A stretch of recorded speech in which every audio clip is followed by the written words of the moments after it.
This channel does not promote any violent, harmful, or illegal activities. All content provided by this channel is meant for an education purpose only.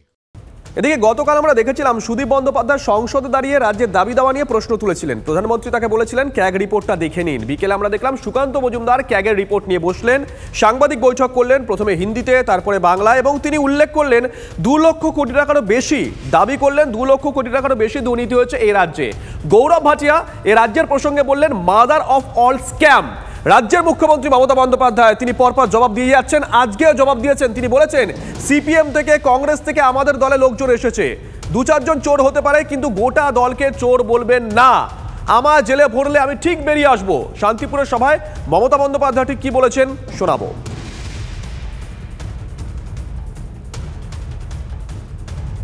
ভারতবর্ষে সবাইকে ভয় দেখিয়ে জেলে পুরে দিলেও আমাকেও যদি জেলে পড়েন আমি জেল থেকে ফুটো হয়ে বেরিয়ে আসব। নির্বাচনে জেতার জন্য সবাইকে জেলে পুরছেন, আমাদের সবাই চোর আর আপনারা সাধু। চোরেদের জমিদার, জোরদার, চোরের মায়ের বড় গলা, শূন্য কলসি বড্ড বাজে বেশি। আজকে ক্ষমতায় আছে তাই সাথে এজেন্সি নিয়ে ঘুরছে, কাল ক্ষমতায় থাকবে না, সব উধাও হয়ে যাবে, সব বিদায় নেবে, এটা মাথায় রাখবেন। আর আমাদের ছেলেমেয়েরা চোর নয়। হাতের 5টা আঙুল একটা ছোট হয়, একটা মোটা হয়, মধ্য আঙুলটা বড় হয়। মনে রাখবেন, এত বড় সরকার, এত বড় দল, সিপিএমেরও কিছু লোক ঢুকেছিল আমাদের সাথে, কংগ্রেসেরও 1-2 যদি চোর হয় তাদের তাড়িয়ে দিন, তাদের বিরুদ্ধে ব্যবস্থা নিন, কিন্তু তৃণমূল কংগ্রেসকে চোর বলবেন না, মামাটি মানুষের সরকারকে চোর বলবেন না। অন্যদিকে গতকাল সুকান্ত মজুমদার যখন সাংবাদিক বৈঠক করছেন ক্যাগের রিপোর্ট হাতে নিয়ে, তখনও পর্যন্ত হেমন্ত সোরেন ঝাড়খণ্ডের সদ্য প্রাক্তন মুখ্যমন্ত্রী গ্রেপ্তার হননি। হেমন্ত তার কয়েক ঘন্টার মধ্যেই গ্রেপ্তার হন। আজকে সুকান্ত মজুমদার ক্যাগের রিপোর্ট নিয়ে আক্রমণের ধারাবাহিকতা বজায় রেখেছেন, পাশাপাশি যোগ করে দিয়েছেন হেমন্তের গ্রেপ্তারি চোখ খুলে দিয়েছে, সিটিং মুখ্যমন্ত্রীকেও গ্রেপ্তার করা যায়। তোপ দেখেছেন সুকান্ত, কি বলেছেন শোনাবো। একজন মুখ্যমন্ত্রী অ্যারেস্ট হয়েছে। বাংলাতে তো আমরা যে ক্যাগের রিপোর্ট উল্লেখ করেছি, 2G ঘোটালার সময় এই ধরনেরই ক্যাগের রিপোর্টের বিষয়টি প্রথমে এসেছিল, সেই জন্য রাজাকে জেলে যেতে হয়েছিল। এই রাজাকে রানী তৈরি হয়ে থাকতে বলুন, হীরক রানীকেও জেলে যেতে হতে পারে না। হেমন্ত সোরেনের অ্যারেস্ট তো চোখ খুলে দিয়েছে কিছু লোকের। আশা করি যে মুখ্যমন্ত্রী হলেও যে সে গ্রেপ্তার হতে পারে, সেই জন্য আমিও বলবো পশ্চিমবঙ্গের মুখ্যমন্ত্রীকে চম্পাই ব্যানার্জি খুঁজে রাখতে। তারা কতটা নারী বিদ্বেষী। মমতা বন্দ্যোপাধ্যায়কে দিলীপ ঘোষ বারমুডা পড়তে বলেন, নরেন্দ্র মোদী দিদি ও দিদি বলে সম্বোধন করেন, অমিত শাহ বলেন এক রাতে তার বয়স 10 বছর বেড়ে যায়, আবার বেগম ফুফা খালা বলেন।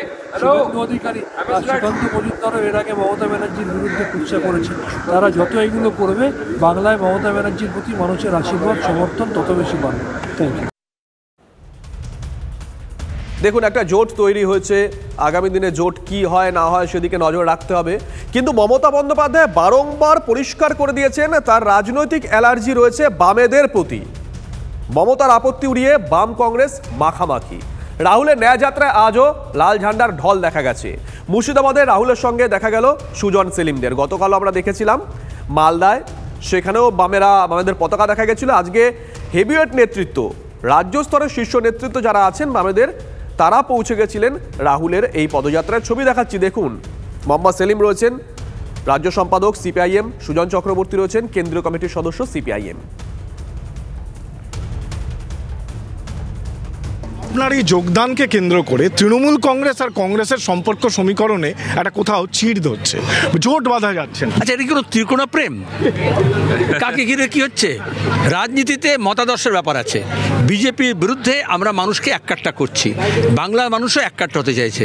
যত বেশি এই ভারসাম্যের পরিবর্তন হচ্ছে রাজনীতির, আমাদের মুখ্যমন্ত্রী তৃণমূলের সুপ্রিমো তার নিজের ভারসাম্য হারাচ্ছেন। কার নির্দেশ হারাচ্ছেন তাহলে? তাহলে এটা তো আরও ভালো খুশি হওয়া উচিত যে রাহুল গান্ধীর ভারত জোড়ো ন্যায় যাত্রায় জনগণ হই হই করে নেমে পড়েছে। তুমি কেন ঘাবড়াচ্ছেন কেন?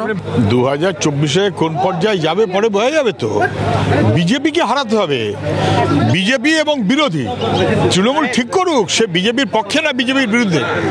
বরাবর বিজেপির বিরোধী শক্তিকে ভাগ করতে চেয়েছে তৃণমূল, নতুন কথা কি আছে? ভারত জোড়ো ন্যায় যাত্রায় রাহুল গান্ধী সবাইকে আমন্ত্রণ জানিয়েছে, বাম নেতাদের আমন্ত্রণ জানিয়েছে, তারা আমন্ত্রণটা রক্ষা করেছে, তাদের প্রতি আমরা কৃতজ্ঞ।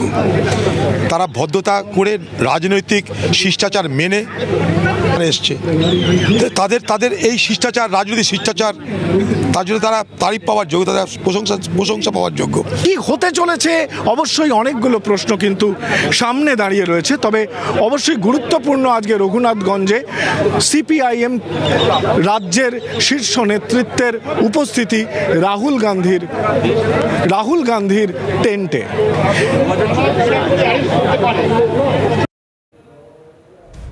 এদিকে মমতা বন্দ্যোপাধ্যায় বারবার পরিষ্কার করে দিচ্ছেন, বারবার দাবি করছেন যে তারা একা লড়াই করবে বিজেপির বিরুদ্ধে, কারণ তারা বিজেপিকে হারিয়েছে, তারা বিজেপিকে হারাতে পারে, এমনটাই দাবি করছেন।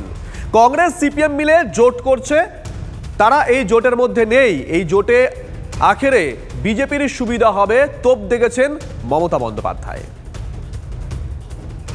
দিল্লি জয় আমরাই করব, বাংলা পথ দেখাবে, বাংলায় আমরা একা লড়ব। তার কারণ আমরা জোট চেয়েছিলাম, কংগ্রেস করেনি, সিপিএম কংগ্রেসের জোট হয়েছে বিজেপিকে সাহায্য করবার জন্য। আমি সিপিএম করি না, বিজেপি করি না, আমি মাটি মানুষ করি। पश्चिम बंगाल के मुख्यमंत्री ने बार बार कहा है कि वो इंडिया गठबंधन में है और रहेगी।